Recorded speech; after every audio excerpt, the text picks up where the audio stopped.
Hello there, Sev here from Three Counties Motorhomes, and welcome to the video guide here on the Schaudt LT300 control panel that you see here in front of us. Now, this video guide is going to explain how to operate this control panel and how to interpret the information it presents to you so that you're going to feel comfortable using this to control your leisure vehicle. We're not going to be covering any troubleshooting or problem solving in the video today, so if you are experiencing any issues with your control panel, please consult your manuals or seek the help of a technical professional. This really is just a quick start video guide to get you up and running using this control panel in your leisure vehicle. So let's get started. So let's start by explaining the layout of the control panel. We have three panels, if you will, as you can see denoted by these backing colours. Over to the right here, we have some buttons for turning things on and off.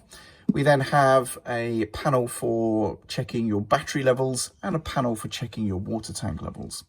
So to turn the control panel on, we're going to operate this far right switch here. Now, this is a 3-position sprung loaded switch.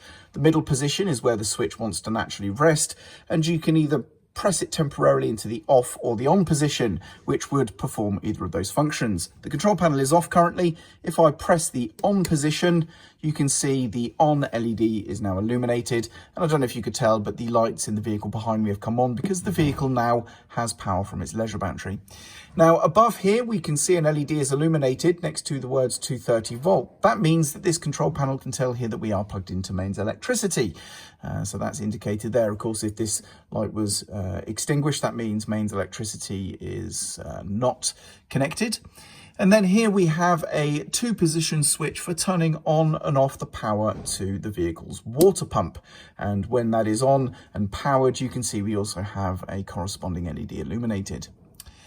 Then to the next panel for checking battery levels, we have here again a similar switch to this one here, where it is sprung loaded in either position and rests in the middle. If I hold it into the up position, we're going to check the leisure battery sort of voltage level there.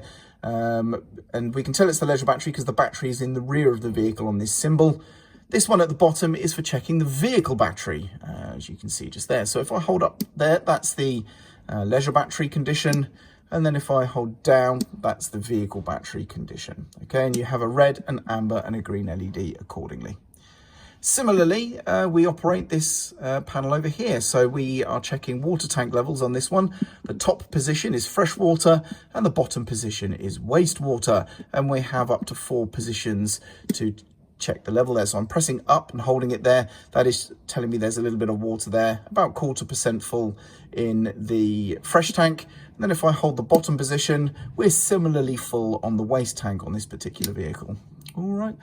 And there we go. To turn the control panel off, we're simply going to rock this power button into the off position, but it's recommended you should also turn off your water pump before doing so. And then we're going to just press the off position. The LED has gone out. As you can see behind me, the lights have also gone out. The vehicle is now powered off. And there we go. That's the panel shut down. And that is how to use the Schaudt LT300 control panel. Hopefully you found this video useful. I'm Sev, and thank you very much for watching.